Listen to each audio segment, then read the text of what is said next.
Welcome to the Construction Leading Edge, the podcast dedicated to helping construction professionals become better entrepreneurs and leaders. Now, let's get started.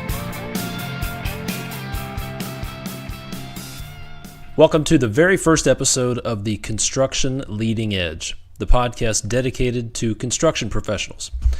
Who am I? My name is Todd DeWalt, and I will be your host on this podcast. Here's a little bit of information about my background. I have a degree in civil engineering and have spent about the last 18 years in the construction industry working as a business owner. I had my own construction business for a few years. I've worked for general contractors. I spent 5 years as an owner's rep. Spent some time as a business development manager doing sales and have even worked as a subcontractor. I've been around, and during that time, I've learned a few things along the way, which brings me to the purpose of this podcast. I've determined that, let's face it, the construction industry as a whole is behind the curve in some areas, and those include the areas of leadership, business, entrepreneurship, technology, and the list goes on. Frankly, I think we can do better. So that's what this podcast is all about. The purpose of this podcast is to share tools and resources and information, articles, whatever we can do to help the industry get better. We need to become better leaders, better business people, better at human resources, and that's what the purpose of this podcast is. Now, who should be listening to this podcast? Construction entrepreneurs, people running small, medium, large businesses should be listening to this podcast. Construction leaders, maybe they're not owners, but they are project executives, project managers, superintendents, foremen, crew leaders, people who want to move up in their organization and be more effective in their current position. And then people considering making the leap to start their own construction business should be listening to this podcast as well. Now, that brings me to today's episode. We're going to be talking about 7 keys to successfully navigating the often choppy waters of dealing with change orders. These are 7 keys that I've used in the past and have been successful. Now, some are more appropriate in certain situations than others, but in general, these are 7 good tools to help navigate the choppy waters of change orders. First of all, this one applies to everybody. Be proactive. Listen, if there's a significant chance that your project will involve any sort of change that you can price out in advance, then do it before you get to that point. For example, if you might encounter, say, rock excavation or bad soil or hazardous materials on a project, before you get started, negotiate a unit price at the beginning of the project so that it can go through the proper procurement approval channels before you get to that point. That way, if you do encounter that situation, the negotiation is already done and your project can avoid the delay. Be sure to include hourly rates for labor, general conditions, material, equipment, and if your contract does not already have a markup percentage for extras established, go ahead and establish that as well. One of the little-known facts that I learned as an owner's rep was that one of the biggest hurdles to change orders is simply the procurement process. For example, on a municipal project, any sort of contract change has to go to perhaps a city council, maybe a board of commissioners, and then it has to go to the mayor. There could be some process of approvers that it has to go through. Similarly, corporate clients could have a long list of approvers that any sort of change would have to go through. There's often a delegation of authorities. So, for example, changes under $50,000 go to one person. Changes under $100,000 go to 2 people. $150,000 go to 3. $5 million change order could have to go through 6, 8, 10 people. Simply getting through that process is time consuming. So if you can get through the procurement hurdles early before you need it, then you will position yourself to avoid delays if an issue comes up. Second key. This one should go without saying, but It doesn't. This one will solve a lot of problems. It's easy, doesn't cost anything, but it's to present detailed written change orders. Guys, you can't expect an owner to turn loose of their money with something scratched on a piece of paper, okay? Let's be real.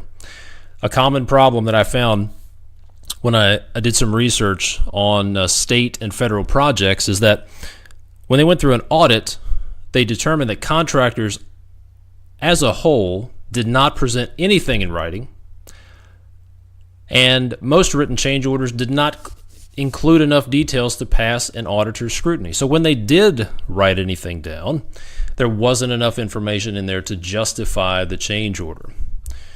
A solid change order proposal should include some background information. What's the cause of the change order? What led up to this? What are the issues? It should also include detailed breakdowns on labor, materials, equipment, subcontractor costs, general conditions, and don't forget the schedule impact.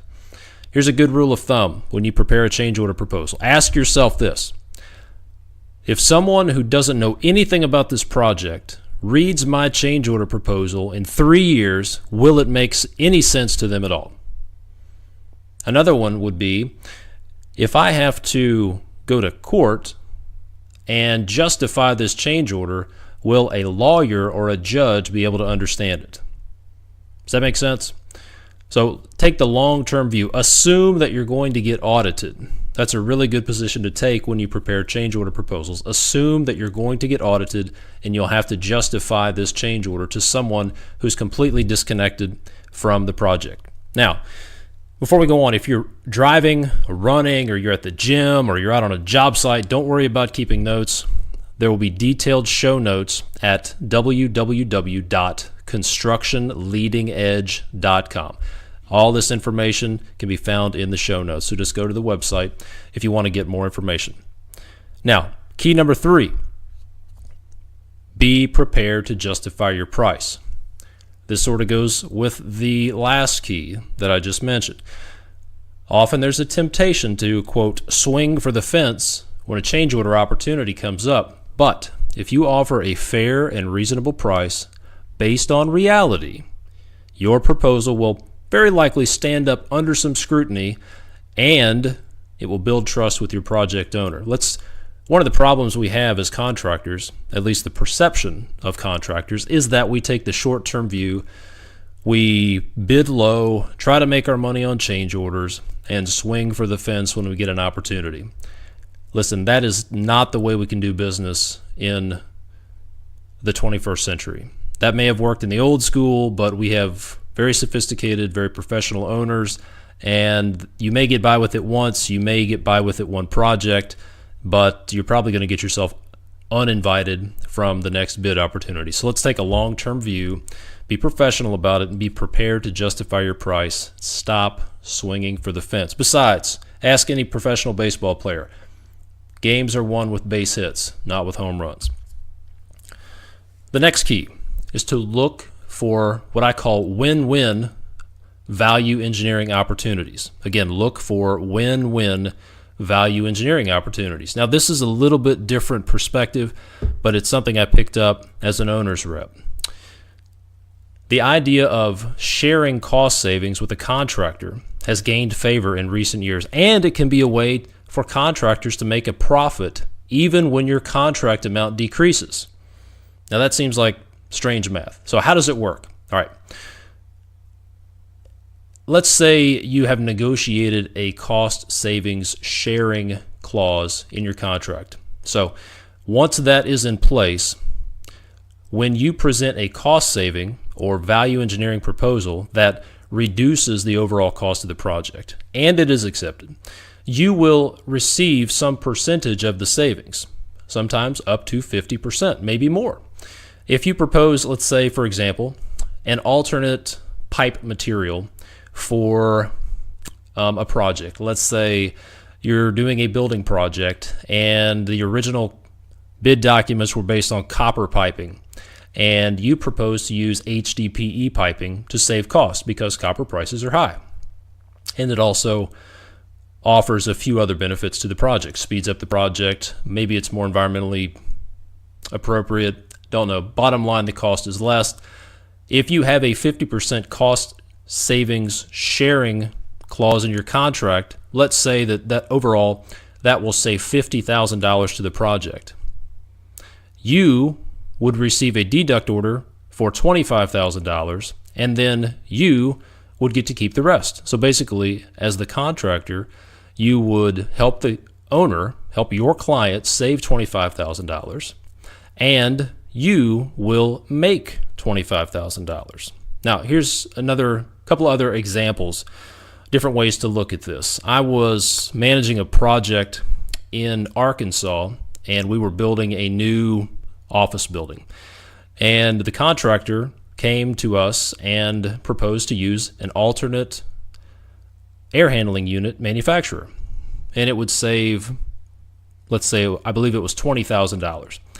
Well, we did not have a cost savings sharing clause in our contract, but that was a good opportunity to negotiate one. So we agreed to split the savings 50-50, and we as the client saved half the money. The contractor was incentivized to implement that solution, and then that also incentivized the contractor to come up with more cost savings opportunities. Now here's a different way, a different example of a value engineering opportunity.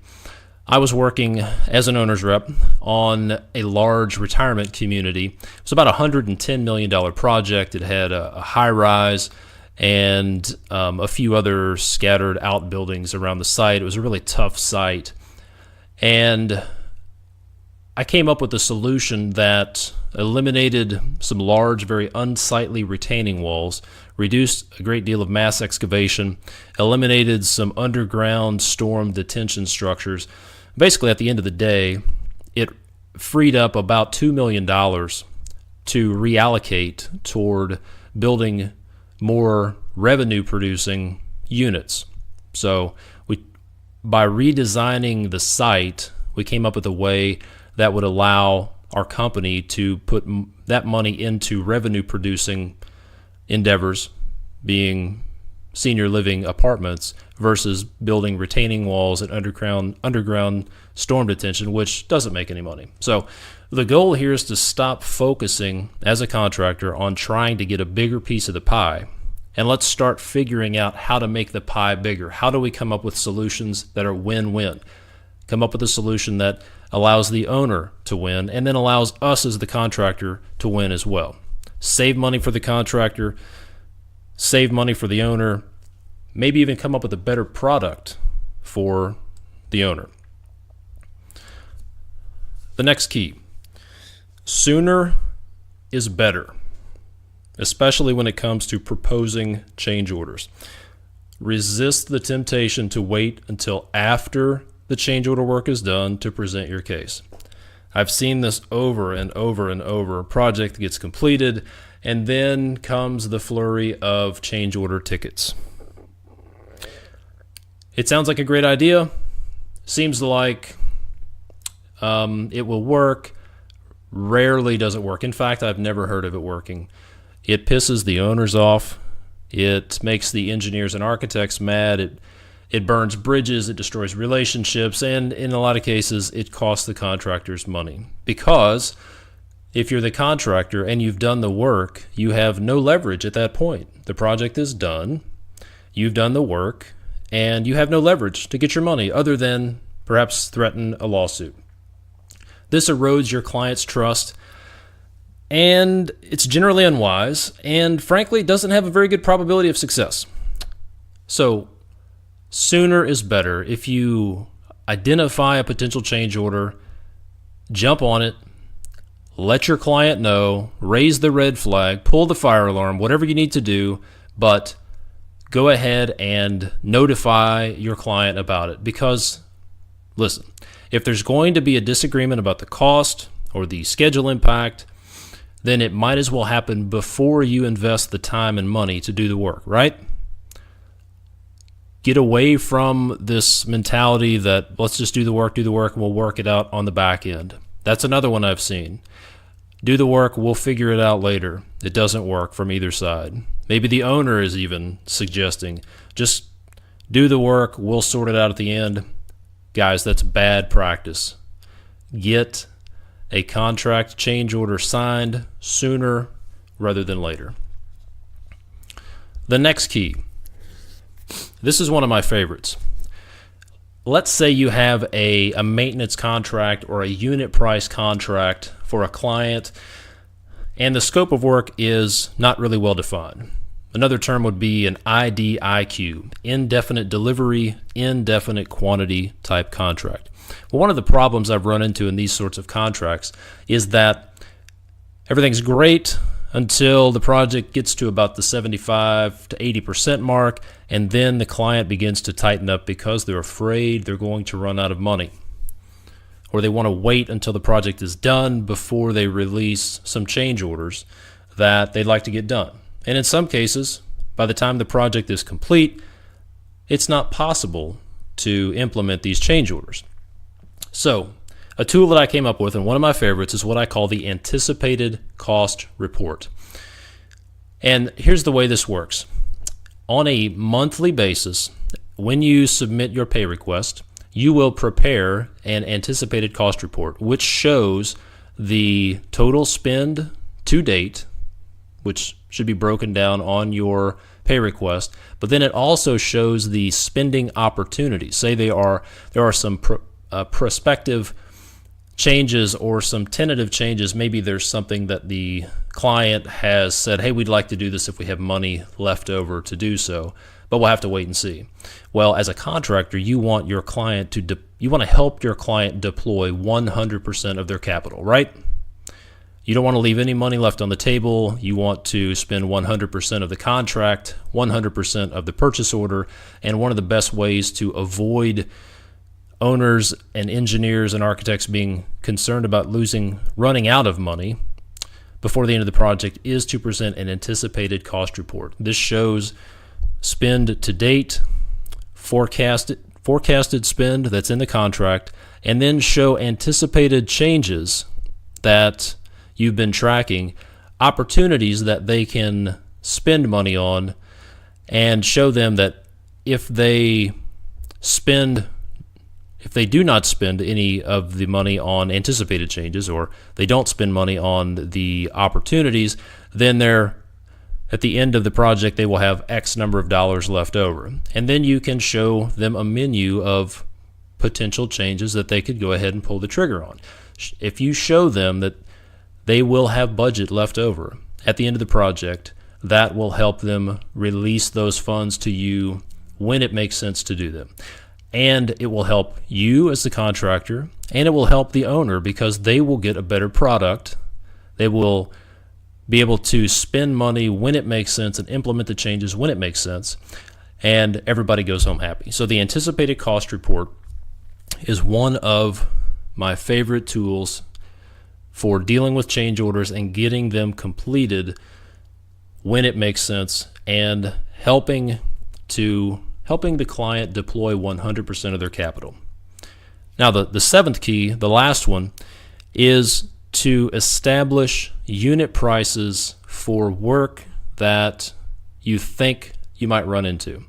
For example, if you're doing a building project, doing a new foundation construction, there's a potential that you could run into contaminated soil. You could run into rock that has to be dealt with. Perhaps your contract excludes rock excavation. Well, think about the situation. Let's say you have a crew mobilized, you have 15 guys, 4 pieces of equipment, and you're pouring concrete, excavating concrete foundations, pouring footers.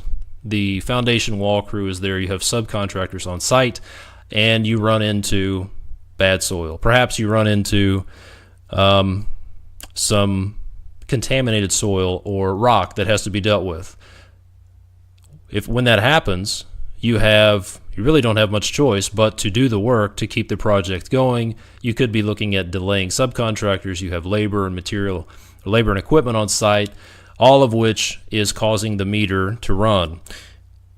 So you don't have any leverage at that point to negotiate a fair and equitable price for this extra work. However, if you negotiated these unit prices for rock excavation or hazardous material removal, bad soil material removal, whatever else the case may be that your project may run into, if you would negotiate those unit prices on the front end before you started working, then you can work through the procurement process that I mentioned earlier, and have those unit prices in your contract and ready to pull the trigger if need be, so that when you run into that situation, then it's just a matter of agreeing on quantities instead of agreeing on quantities and pricing.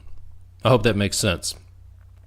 So, just to review, we talked about 7 keys to navigating the often choppy waters of change orders. And those keys are, number 1, be proactive. Remember that one of the biggest hurdles to change orders is the procurement process. So be proactive.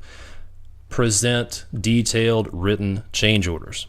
Don't go with verbal. Don't go with handwritten. Don't go with one-liners. Be detailed. Number 3, be prepared to justify your price. Don't swing for the fence. Number 4, look for win-win value engineering opportunities. Remember the cost-saving opportunities and the sharing of those cost savings.